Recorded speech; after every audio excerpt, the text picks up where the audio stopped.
A very good morning to all of you and welcome back to my channel Enmedi hub 98। So friend, आज के इस topic में हम lungs cancer के बारे में डिस्कस करने वाले हैं, जिस कैंसर को हम ब्रोंकियोजेनिक कार्सिनोमा या ब्रोंकियोजेनिक कैंसर के नाम से भी जानते हैं।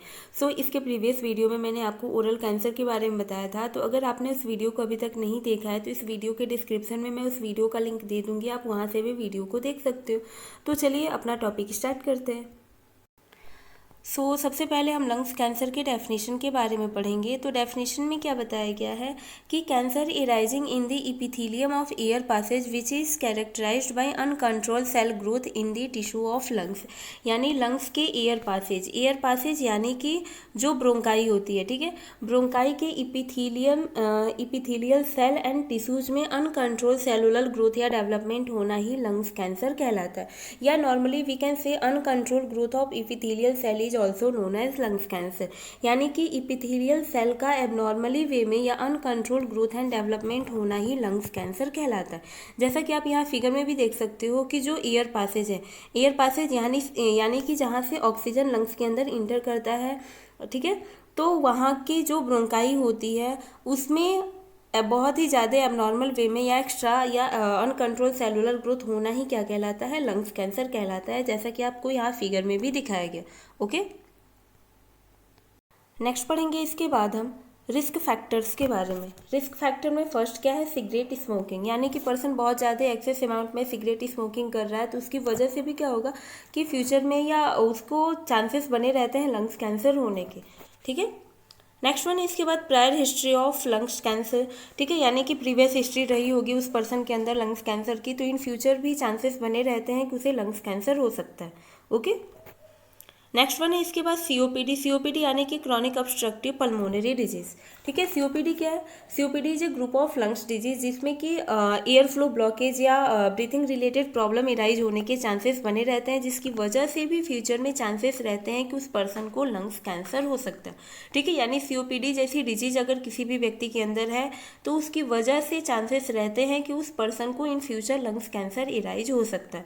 ओके, नेक्स्ट वन है इसके बाद टोबैको स्मोक अगर पर्सन बहुत ज़्यादा एक्सेस अमाउंट में कर रहा है तो उसकी वजह से बहुत ज़्यादा चांसेस रहते हैं लंग्स कैंसर होने के। या सिंपल वे में अगर ये कहे तो जो लंग्स कैंसर है इसका main risk factor tobacco smoking ही होता है, क्योंकि 80 to 90% केसेज में ये देखा गया है कि जो लंग्स कैंसर है वो सबसे ज़्यादा टोबैको स्मोकिंग होने की वजह से या टोबैको स्मोकिंग करने की वजह से ही होता है।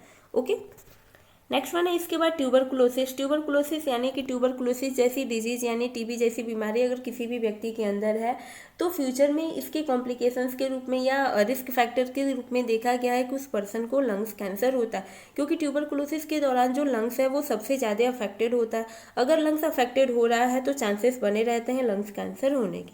ओके, नेक्स्ट वन है इसके बाद रेडॉन गैस क्या है, ये बहुत ज़्यादा एक हार्मफुल गैस होती है जिसकी वजह से अगर इस गैस के कांटेक्ट में अगर पर्सन हमेशा बना रह रहा है या कंटिन्यूटी बनी रह रही है तो उस पर्सन को रिस्पायरेटरी डिजीज या रिस्पायरेटरी प्रॉब्लम्स अपीयर होती है। अगर एक्सेस अमाउंट में रिस्पायरेटरी प्रॉब्लम्स हो रही है तो वो आगे चल के लंग्स कैंसर के रूप में डेवलप हो सकती है या लंग्स कैंसर जैसी डिजीज अपीयर हो सकता है, ठीक है। अब बात आती है कि ये रेडॉन गैस होता क्या है। तो जो रेडॉन गैस है वो naturally breakdown of soil rock water, ठीक है, यानी कि अगर प्राकृतिक तौर पे जो मिट्टी है उसके टूटने की वजह से, पत्थर के टूटने की वजह से या वाटर बहुत ज़्यादा नेचुरली वे में लॉस हो रहा है तो उसकी वजह से ये गैस का फॉर्मेशन होता है या जनरेट होती है। उस गैस के कॉन्टैक्ट में अगर कोई हेल्दी पर्सन रहता है तो उसकी वजह से चांसेस बने रहते हैं रिस्पायरेटरी डिजीज या प्रॉब्लम्स इराइज होने के। अगर रिस्पायरेटरी डिजीज या प्रॉब्लम बहुत ज़्यादा एक्सेस अमाउंट में हो रहा है तो उसकी वजह से आगे चल के लंग्स कैंसर जैसी डिजीज अपीयर हो जाती है। ओके, नेक्स्ट वन है इसके बाद एयर पॉल्यूशन। सेम थिंग वही कि अगर जो इन्वायरमेंट है वो बहुत ज़्यादा पॉल्यूटेड है तो उसकी वजह से भी बहुत ज़्यादा चांसेस रहते हैं उस पर्सन को कैंसर जैसी या रिस्पायरेटरी प्रॉब्लम प्लस कैंसर जैसी कंडीशन डेवलप होने के। ओके, नेक्स्ट वन है इसके बाद फैमिलियर प्रीडिस्पोजिशन यानी कि फैमिली में अगर किसी पर्सन को मतलब कैंसर जैसी डिजीज है तो उसकी वजह से चांसेस बने रहते हैं कि किसी दूसरे फैमिली में या एक तरीके से कहे तो जेनेटिक फैक्टर की वजह से जो कैंसर है वो एक पर्सन तो दूसरे पर्सन में भी होने के चांसेस बने रहते हैं। ओके, नेक्स्ट पढ़ेंगे इसके बाद हम साइन एंड सिम्टम्स के बारे में। तो साइन एंड सिम्टम्स क्या क्या होता है, तो जो भी इसके साइन एंड सिम्टम्स है वो कैंसर से रिलेटेड होते हैं, क्योंकि जो कैंसर होता है आपको इससे पहले भी बताया गया कि जो भी कैंसर है वो बिनाइन टू मैलिग्नेंट वे में होते हैं। ठीक है, यानी कि जो कैंसर है वो या तो बिनाइन, सबसे पहले बिनाइन टू मैलिग्नेंट वे में ट्रांसफर होता है। तो अगर जो लंग्स कैंसर है वो बिनाइन वे में है तो उस दौरान क्या क्या सिम्टम्स अपीयर हो सकते हैं। तो फर्स्टली सिम्टम्स होगा कफिंग, यानी कि बहुत ज़्यादा एक्सेस कफिंग होगा, शॉर्टनेस ऑफ ब्रीथ यानी एसओबी जैसी कंडीशन डेवलप होगी, विजिंग साउंड। ठीक है, यानी अगर वो रिस्पायरेशन मतलब इनहेल और एक्सेल कर रहा है तो उस दौरान विज जैसी साउंड भी अपीयर होती है। ओके, नेक्स्ट वन है चेस्ट पेन, यानी एक्सेस कफिंग करने की वजह से या शॉर्टनेस ऑफ ब्रीथ होने की वजह से उस पर्सन के चेस्ट में बहुत ज़्यादा पेन होने लगता है। मतलब बिनाइन से अगर वो मैलिग्नेंट में जा रहा है तो जो चेस्ट पेन है वो mild to moderate to severe भी होना शुरू हो जाता है। ओके, नेक्स्ट वन है इसके बाद हिमेप्टेसिस। हिमेप्टेसिस का मतलब क्या होता है, कफिंग इन ब्लड। ठीक है, यानी कि ब्लड कफिंग के दौरान उसके कफ में ब्लड का प्रेजेंट होना। ठीक है, उस टर्म को ही हम हिमेप्टेसिस के नाम से जानते हैं। ओके, नेक्स्ट वन है इसके बाद डिस्फेजिया। डिस्फेजिया का मीन क्या होता है, डिफिकल्टी इन स्वॉलोइंग, यानी कि उसे निगलने में बहुत ज़्यादा परेशानी होगी। नेक्स्ट वन है इसके बाद नोइजिया एंड वॉमिटिंग का होना। ठीक है, एक्सेस कफिंग की वजह से या शॉर्टनेस ऑफ ब्रीथ होने की वजह से या बहुत ज़्यादा एबनॉर्मल सेल का ग्रोथ होने की वजह से उस पर्सन को नोइजिया एंड वॉमिटिंग जैसी कंडीशन भी डेवलप हो जाती है, या ये सारे सिम्टम्स दिखाई देते हैं। कब, जब जो लंग्स कैंसर है वो प्राइमरी स्टेज में रहता है, यानी कि बिनाइन स्टेज में रहता है तब। ओके, नेक्स्ट पॉइंट है इसके बाद सिम्टम्स रिलेटेड टू मेटास्टेसिस, यानी कि अगर जो कैंसर है वो बिनाइन टू मैलिग्नेंट में कन्वर्ट हो चुका है या मेटास्टेसाइज हो चुका है तो उस दौरान सिम्टम्स में क्या क्या देखने को मिलेगा। तो फर्स्ट इसका सिम्टम्स है ब्लड विजन, यानी उस पर्सन की जो रोशनी होती है, जो विजन है वो लॉस होने लगेगा या ब्लड होना शुरू हो जाएगा। ओके, नेक्स्ट वन है कंटिन्यू उसको हेडेक बना रहेगा। सीजर यानी झटके जैसी कंडीशन भी डेवलप हो सकती है। स्ट्रोक सच एज वीकनेस, यानी कि बहुत ज़्यादा वीकनेस की कंडीशन डेवलप हो रही है तो उसकी वजह से स्ट्रोक जैसे सिम्टम्स भी देखने को मिलते हैं। ठीक है, नेक्स्ट वन है इसके बाद लॉस ऑफ सेंसेशन, यानी कि जो बॉडी का सेंसेशन है वो धीरे धीरे लॉस होने लगता है और एक कंडीशन ऐसी आती है कि वो कम्प्लीटली तौर पे उसका जो बॉडी का सेंसेशन है वो बिल्कुल लॉस हो जाता है।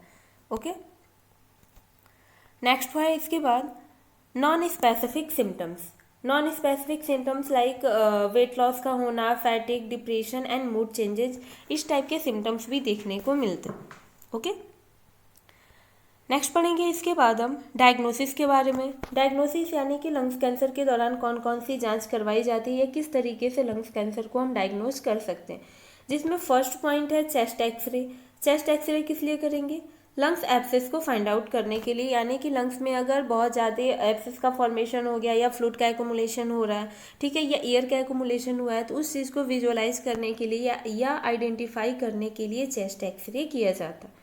ओके, नेक्स्ट वन है इसके बाद सीबीसी। सीबीसी का मतलब होता है कंप्लीट ब्लड काउंट। ठीक है, कंप्लीट ब्लड काउंट करेंगे, साथ ही साथ पीएफटी यानी कि पल्मोनरी फंक्शन टेस्ट करवाना। ठीक है, पल्मोनरी फंक्शन टेस्ट इसलिए करवाए जाते हैं कि रिस्पायरेटरी सिस्टम के फंक्शंस को फाइंड आउट करने के लिए कि जो रिस्पायरेटरी सिस्टम है वो प्रॉपर वे में वर्क कर रहा है या नहीं कर रहा है, यानी कि उसमें प्रेजेंट जितने भी लंग्स की जो भी एक्टिविटी होती है उसको फाइंड आउट करने के लिए पीएफटी करवाया जाता है। ओके, नेक्स्ट वन इसके बाद सिटी स्कैन कराना। नेक्स्ट है इसके बाद FNAB यानी कि fine needle aspiration biopsy.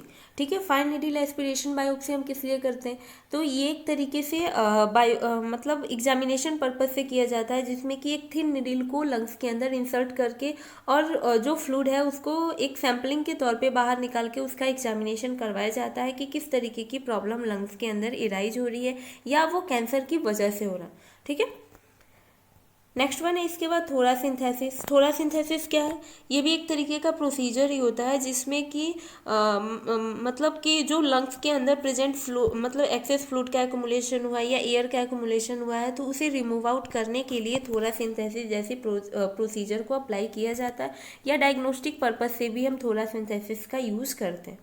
Okay, next one है इसके बाद साइटोलॉजिक examination of sputum.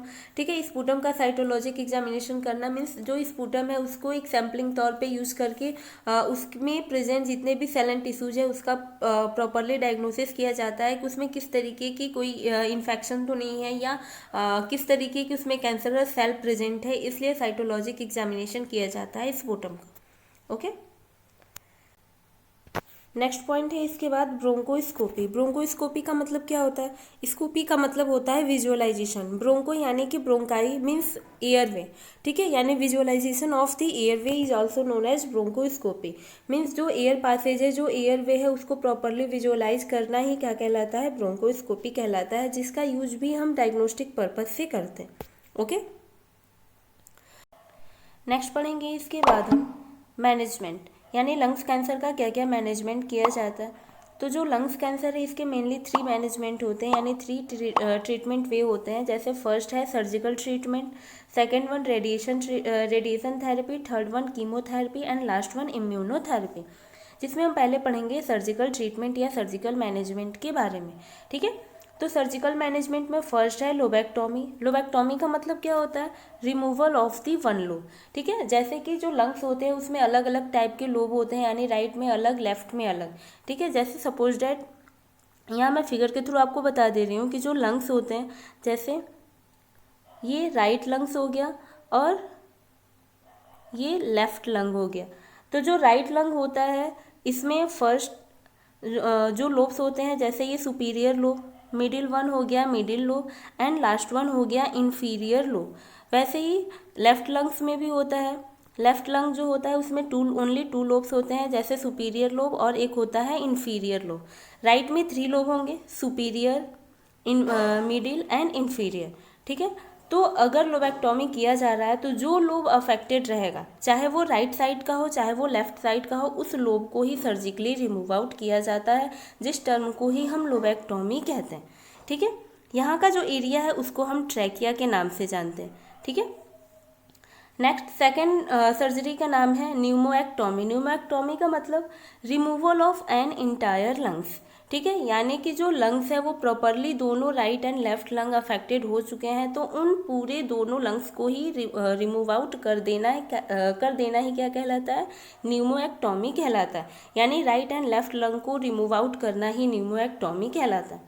Okay, next one है इसके बाद बाइलोबेक्टोमी। बाइलोबेक्टोमी का मतलब रिमूवल ऑफ 2 लोब। ठीक है, जैसे आपको मैंने बताया राइट में 3 लोब्स हैं, लेफ्ट में 2 लोब्स हैं। ठीक है, अगर राइट या लेफ्ट साइड की अगर जो भी लोब अफेक्टेड है, चाहे वो मतलब 2 लोब अगर अफेक्टेड है, तो उस टर्म को ही हम क्या कहते हैं? बाइलोबेक्टोमी कहते हैं, means surgically remove out the 2 lobes. Okay, next one है, नेक्स्ट सर्जरी का नाम क्या है? Segmental resection. सिगमेंटल रिसेक्शन का मतलब removal of 1 segment of lungs. ठीक है, यानी कि अगर कोई एक सिगमेंट अफेक्टेड हो चुका है, चाहे वो राइट लंग्स हो चाहे वो लेफ्ट लंग्स हो, उसको अगर रिमूव आउट करना ही क्या कहलाता है? सिगमेंटल रिसेक्शन कहलाता है। यानी लंग्स के किसी एक पार्ट को रिमूव आउट करना है, चाहे वो राइट लंग्स हो चाहे वो लेफ्ट लंग्स हो। ओके, नेक्स्ट है इसके बाद सेकेंड वन है इसके बाद radiation therapy. Radiation therapy means आपको ये चीज़ भी पहले बताया गया है कि रेडिएशन थेरेपी के दौरान हम रेडिएशंस का यूज़ करके जितनी भी कैंसरस सेल होते हैं, ठीक है, जितने भी एबनॉर्मल कैंसरस सेल्स हैं उसको किल आउट किया जाता है या इनहिबिट किया जाता है, जिससे कि उसका ग्रोथ रुक सके या वो जो सेल है वो परमानेंट वे में किल हो सके और आगे चल के उस पर्सन को हम कैंसर जैसी डिजीज से प्रिवेंट कर सकते हैं। ओके, नेक्स्ट वन है इसके बाद थर्ड कीमोथेरेपी। कीमोथेरेपी मीन्स कि जो पर्सन है उसको कीमोथेराप्यूटिक ड्रग्स या एंटी नियोप्लास्टिक ड्रग प्रोवाइड करके जो कैंसर जैसी कंडीशन है उससे उसको प्रिवेंट किया जा सकता है। ठीक है, यानी कि उसमें बहुत सारे ड्रग्स ऐसे आते हैं जिससे कि थ्रू मीन्स जो पर्सन होता है उसके हेल्थ को भी इम्प्रूव किया जा सकता है, साथ ही साथ जो कैंसरस सेल है उसके लेवल को या उसके ग्रोथ को भी इनहिबिट या किल किया जा सकता है। ओके, नेक्स्ट वन है लास्ट इम्यूनोथेरेपी। इम्यूनोथेरेपी मीन्स कि जो पर्सन है, जैसे कि लंग्स जैसी डिजीज अगर कंडीशन डेवलप हो रही है, डिजीज अपीयर हो रहा है या कैंसर अपीयर हो गया है, तो जो उसका इम्यूनिटी पावर होती है वो बिल्कुल लॉस हो जाती है या वीक हो जाती है, जिसके लिए उसे इम्यूनोथेरेपी प्रोवाइड किया जाता है। अगर इम्यूनोथेरेपी प्रोवाइड किया जाएगा तो उसका जो इम्यून सिस्टम है वो स्ट्रांग होगा और उस पर्सन के अंदर एबिलिटी आ जाती है कि वो कैंसर जैसी कंडीशन से या डिजीज से खुद को फाइट कर सके। ओके, नेक्स्ट पढ़ेंगे इसके बाद हम कॉम्प्लिकेशंस यानी लंग्स कैंसर के दौरान कौन कौन से कॉम्प्लिकेशंस एराइज हो सकते हैं। तो फर्स्ट कॉम्प्लिकेशंस है facial swelling.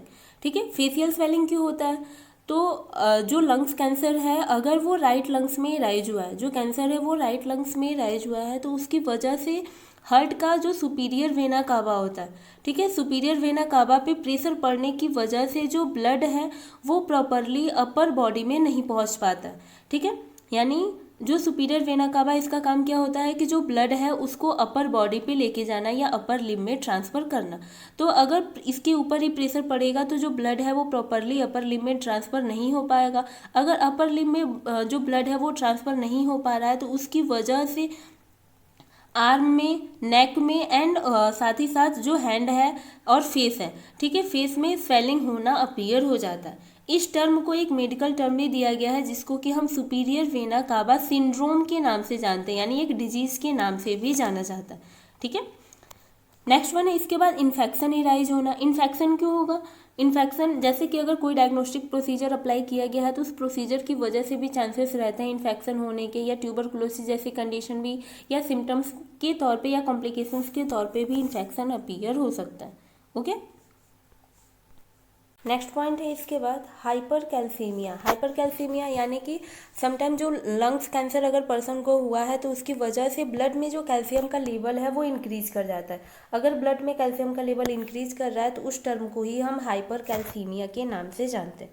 Okay, next one है इसके बाद हार्ट ब्लॉकेज। हार्ट ब्लॉकेज ये किसकी वजह से होगा? यानी लंग्स कैंसर अगर बहुत ज़्यादा लंग्स कैंसर इराइज हो गया है तो उस दौरान जो ट्यूमर का साइज है वो बहुत ज़्यादा इंक्रीज करता है। अगर ट्यूमर का साइज बहुत ज़्यादा एक्सिस वे में इंक्रीज कर रहा है तो उसकी वजह से हार्ट के ऊपर कंप्रेशन पड़ता है। अगर हार्ट के ऊपर कंप्रेशन पड़ेगा तो उसकी वजह से आर्टरी एंड जो वेंस हैं उसके ऊपर भी दबाव पड़ता है, कंप्रेशन पड़ता है, जिसकी वजह से उनके अंदर ब्लॉकेज आने लगता है। अगर उनके अंदर ब्लॉकेज आ रहा है तो उसकी वजह से पर्सन को सर्कुलेटरी प्रॉब्लम्स भी अपीयर हो जाती हैं। ओके, नेक्स्ट पॉइंट है इसके बाद ब्लड क्लॉट। ब्लड क्लॉट क्यों होता है? कीमो, ये जो ब्लड क्लॉट है वो कॉम्प्लिकेशंस के वे में, यानी कि कीमोथेरेपी अगर पर्सन को बहुत ज़्यादा प्रोवाइड किया जा रही है, लॉन्ग टाइम से कीमोथेरेपी प्रोवाइड किया गया है तो उसके कॉम्प्लिकेशंस के रूप में ब्लड क्लॉटिंग होना शुरू हो जाता है। ओके, नेक्स्ट वन है last spitting of blood. Spitting of blood यानी कि कफिंग के दौरान ब्लड का प्रेजेंट होना, ठीक है, जिसको कि हम एक मेडिकल टर्म में हीमोप्टेसिस के नाम से भी जानते हैं। ओके, सो फ्रेंड, आज का हमारा टॉपिक यहीं पे स्टॉप होता है। अगर आपको वीडियो अच्छी लगी है तो प्लीज़ वीडियो को लाइक करें, कमेंट करें एंड शेयर करें। एंड वीडियो के रिगार्डिंग अगर आपको कोई भी कन्फ्यूजन है या क्यूरीज है तो आप अपने क्यूरीज को कमेंट बॉक्स में ड्रॉप कर सकते हैं। Thank you.